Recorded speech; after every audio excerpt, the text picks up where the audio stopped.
Não há aqui nesse texto que a gente acabou de fazer menção, um problema de fé ou de falta de fé. Não há. O que limita a realização desse milagre, ou o que aparentemente, O que aparentemente limita a mente deles, dos judeus que estavam ali consolando Marta e Maria, da própria Marta, da própria Maria, que mesmo amando tanto o Senhor, crendo e fazendo profissão pública da fé que elas tinham, mesmo diante de um fato aparentemente irreversível, que era a morte, o falecimento de Lázaro. Veja, o que limita na mente, o que bloqueia a possibilidade de pensar na realização de um milagre que muda completamente esse dia e a vida dessas pessoas, não é falta de fé. Você vai ver que tem fé presente o tempo todo no texto. O tempo todo tem fé. Marta é uma mulher de fé. Maria é uma mulher de fé. Lázaro era um homem de fé. Essa casa crê. Inclusive os observadores e os espectadores também crê. Porque olha a manifestação de sua crença. Se ele tem poder para abrir os olhos do cego, também teria poder. Ou seja, se há crença na manifestação de poder em Jesus, é sinal que há fé. Há fé. Olha o que eles diziam. Se esse aí, que abriu os olhos do cego, também não teria poder para não deixá-lo morrer, então eles sabiam que havia em Jesus manifestação de poder. É uma fé um pouco limitada, mas ainda assim é a manifestação verdadeira de uma fé. Camila, e a fé tem proporção? Tem. Por exemplo, Jesus vai advertir os seus discípulos naquela tempestade que açoitava o barco, quando eles ficaram com medo e foram acordar Jesus no meio da tempestade por achar que o barco ia afundar. Lembra? Eles chegaram para Jesus, acordaram o mestre, e Jesus vai adverti-los. Logo que os desperta do sono, dizendo para ele: homens de pequena fé. Está dizendo homens incrédulos? Não, está trazendo a proporção de uma fé muito pequena. Está dizendo, poxa, vocês não estimulam a fé, não acrescentam a fé, estão sempre na mesma medida da fé, mas não coloca neles uma incredulidade. Não coloca neles uma incredulidade, é apenas uma proporção pequena de fé. E a fé, ela vai reagir de acordo com a proporção que ela tem. Pequena fé, pequeno milagre. Muita fé, muito milagre. Fé pequena, pequenas ações. Fé grande, grandes ações. Por isso, inclusive, quando Jesus, em 2 episódios de operação de milagre, aonde em um deles alguém está pedindo para ser curado, como ele responde? Seja, não, ele diz, seja conforme a tua fé. E aquela pessoa tinha fé o suficiente para ser curada. E assim aconteceu como ela desejava. De igual forma, a mulher cananeia, ela nem fazia parte dos remidos pós-calvário.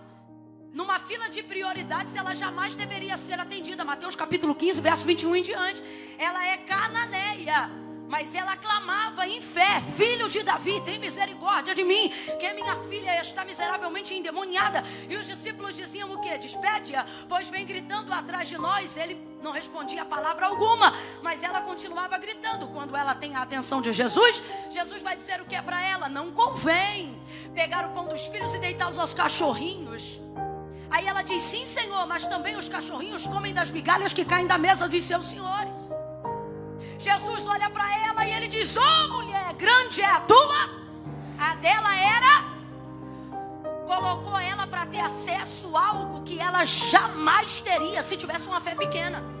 Porque numa escala de prioridades ela não deveria ter o atendimento do seu milagre. Ela era cananeia.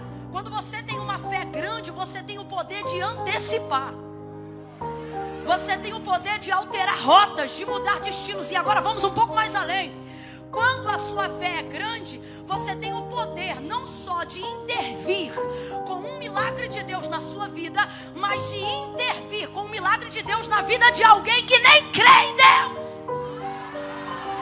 Não. A menina dela era miseravelmente endemoniada, possessa por demônios. Diga pra mim, uma pessoa totalmente manietada por poderes malignos, tem condições de promover sua própria libertação? Não, só que veja o clamor da cananeia: tem misericórdia de... Porque eu não vim aqui buscar com a fé da minha filha, eu vim aqui buscar com a... E Jesus disse que a fé dela era...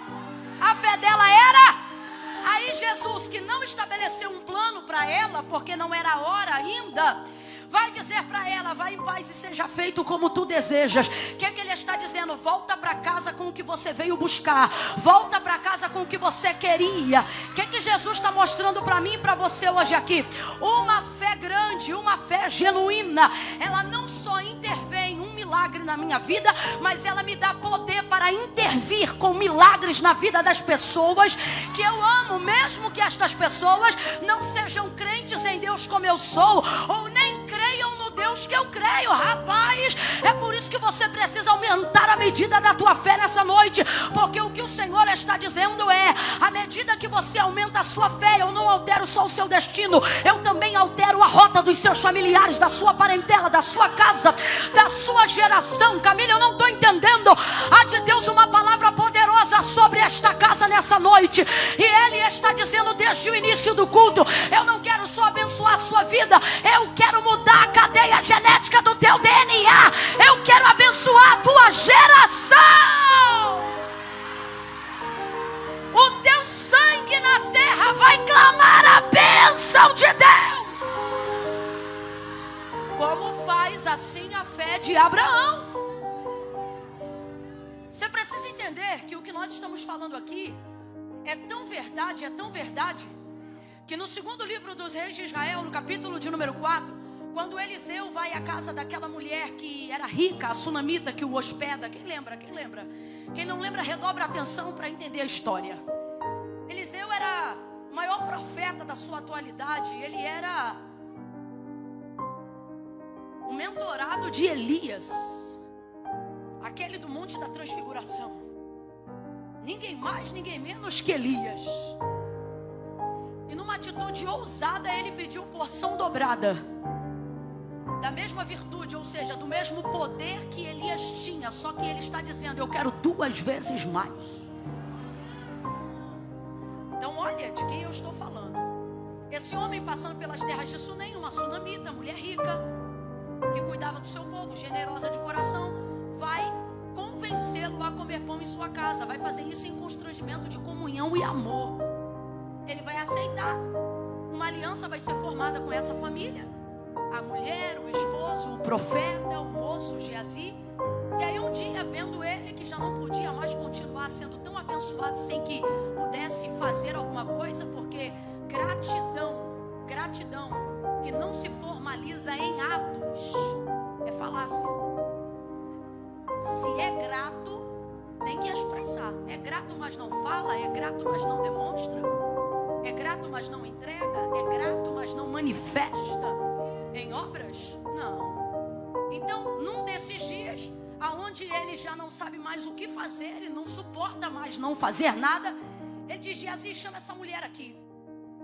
Geazi vai dizer: olha, eu vejo que o marido dela é avançado em idade e ela não pode ter filho. Naquela cultura, uma mulher que não pudesse ter filhos, ela não tinha, primeiro, o mesmo respeito da sociedade, e segundo, ela não poderia perpetuar o seu nome na linha geracional.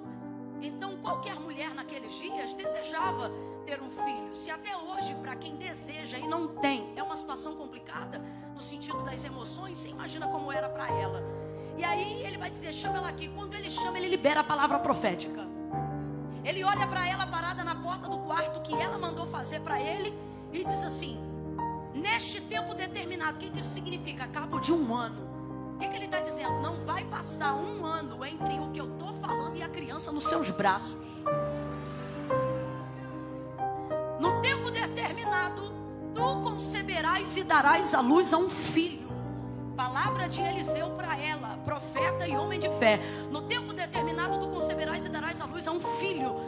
Agora veja, quem se lembra do texto vai lembrar. Ela creu nessa palavra? Ela creu nessa palavra? Quem é que lembra? Qual foi a primeira palavra que saiu da boca desta mulher quando recebeu esta profecia? Não. Não, meu Senhor, homem de Deus, não mintas a tua serva.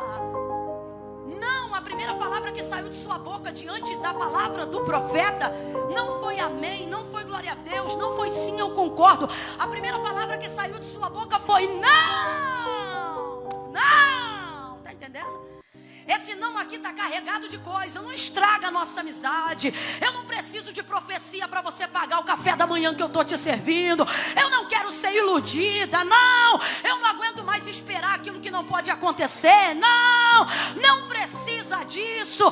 Não estraga a nossa comunhão. Eu não te pedi filho nenhum. Só que o texto diz que no tempo determinado, conforme a palavra do profeta, a mulher concebeu. Então responda aí, cumpriu ou não cumpriu? Cumpriu ou não cumpriu? Cumpriu ou não cumpriu, gente? Agora responda aí com a mesma integridade. Não responda o que eu quero ouvir e não tente romantizar o texto. Fala só o que está escrito. Cumpriu ou não cumpriu? E ela creu. Então como é que cumpriu? Isso aqui já tem que colocar um pontinho de interrogação na cabeça dos profetas e dos que recebem profecia. Quando a profecia não se cumpre, e o profeta quer olhar para mim e quer dizer assim: é porque você não creu. A minha vontade é dizer: fui eu que não criei ou você que não tinha autoridade para profetizar? Foi eu que não criei ou você que não tinha autoridade para liberar o que liberou? Porque o que eu vejo é Eliseu olhando para uma mulher que não está acreditando no que ele está falando, e vejo ele manter a autoridade da palavra dizendo: no tempo determinado tu conceberás e darás à luz a um filho. E no tempo determinado essa mulher concebeu. E o texto diz: conforme a palavra do profeta. Ela não creu, ela não manifestou a fé. Mas quando o profeta tem de Deus uma palavra, ele não conta com a palavra de quem vai receber, ele conta com a palavra de quem está entregando para ele. É isto que a cananeia fez. Não é sobre o que o Senhor vai liberar sobre a vida da minha filha, é sobre o que eu vim te pedir pela minha vida. Para ela é a mesma coisa. Se Eliseu estivesse aqui, ele diria: não é sobre a expectativa que ela colocou em mim, é sobre a expectativa que eu coloquei em Deus. Então aonde tem que estar a nossa fé? A nossa fé tem que estar em Deus. Ela pode até passar por um profeta, mas ela não está no profeta. Ela pode até passar por um cantor, mas ela não está no cantor. Ela pode até passar pelo pregador, mas ela não está no pregador. É por isso que o pregador passa, o cantor passa, mas a palavra que Deus entrega não passa. Deus trouxe gente hoje aqui e Ele está dizendo: está na hora de você começar a colocar a tua expectativa em cima do que eu te disse, e não no comportamento de quem eu usei para te entregar. Está na hora de você começar a acreditar na minha honra, a glória que é devida ao meu nome, e confiar, como diz a canção da harpa, de Deus muito firmes. São as promessas, falhando tudo, não falharão. Alabada cando rebaia, é mina na baia e a surica barachai.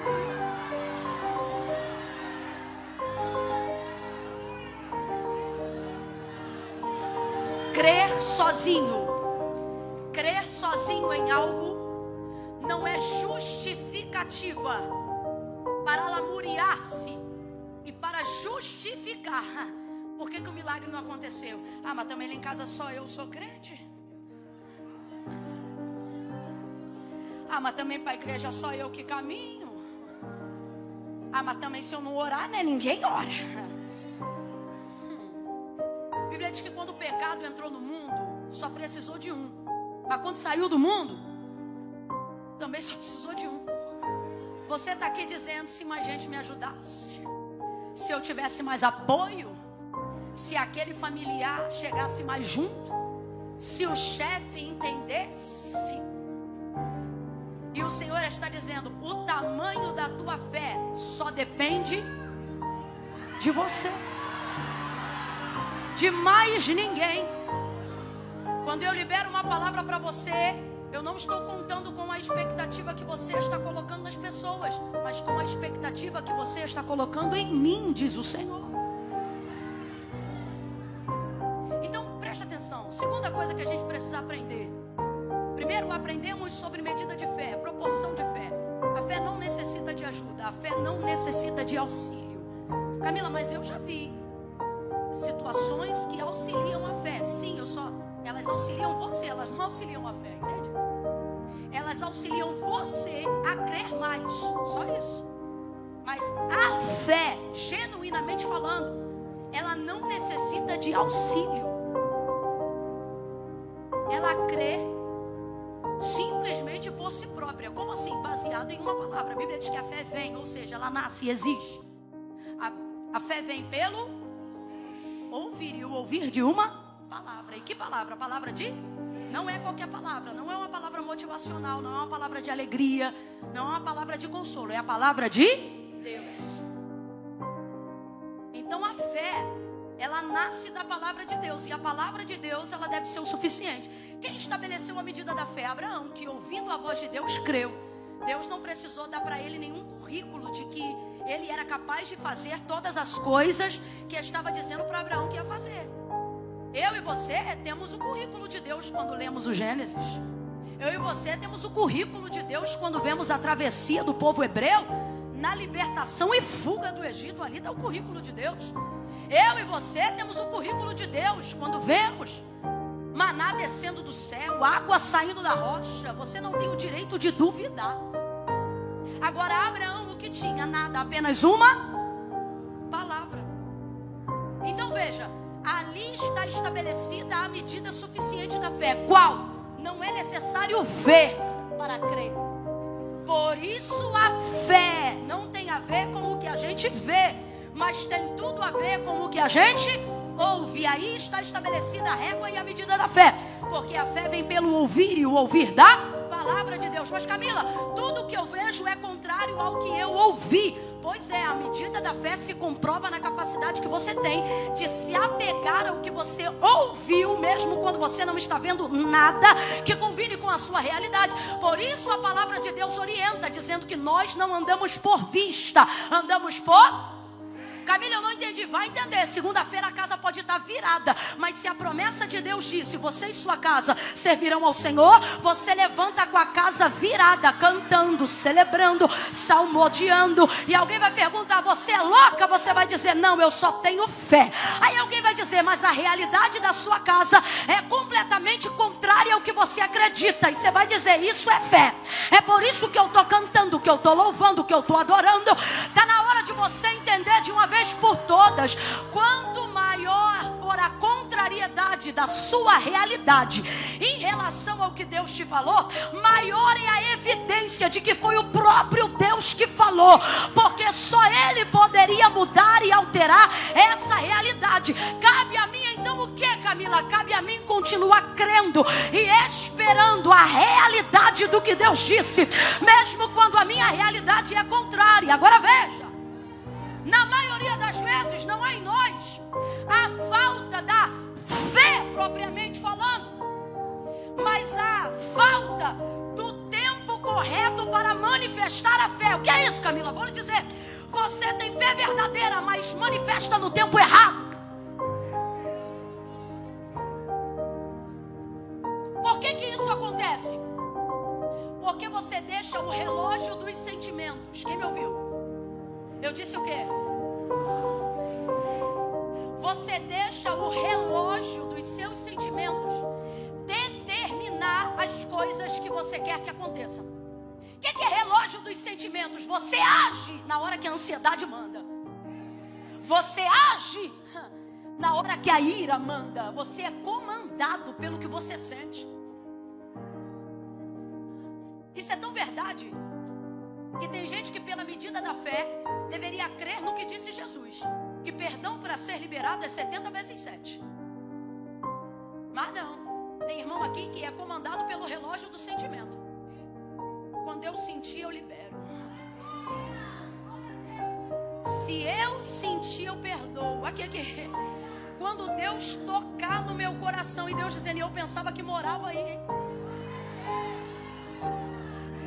né?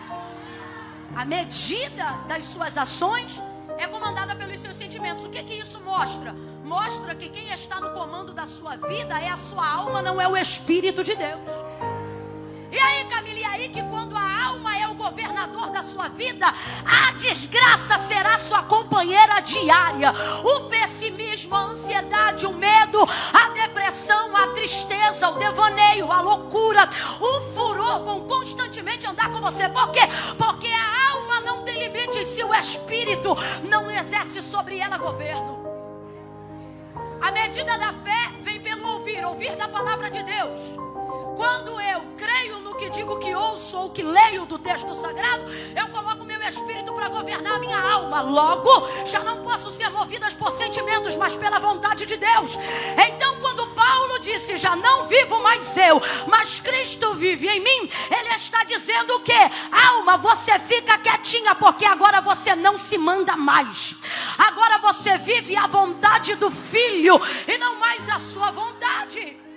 Olha Davi colocando a alma dele no lugar. Olha Davi colocando a alma dele no lugar. Por que te abates dentro de mim, ó minha alma? Isso aqui é o Espírito falando com a alma. E por que te perturbas? Olha o que Davi está dizendo. Alma, tu fica quieta que tu está querendo me fazer perder as estribeiras. Mas em mim quem manda é a palavra. Em mim quem manda é a vontade de Deus. Aí ele começa a ministrar pelo Espírito a si mesmo, dizendo, confia em Deus, espera em Deus, pois ainda o louvarei. O que ele está dizendo? Alma, na minha vida quem comanda é o Espírito. Mas quando você deixa seus sentimentos governarem sobre aquilo que você sabe, você já não age mais em cima do que sabe, você só age em cima do que mesmo sabendo. Vamos falar bem rasgado que é para todo mundo entender? Quem anda por fé não faz o que sente, faz o que sabe.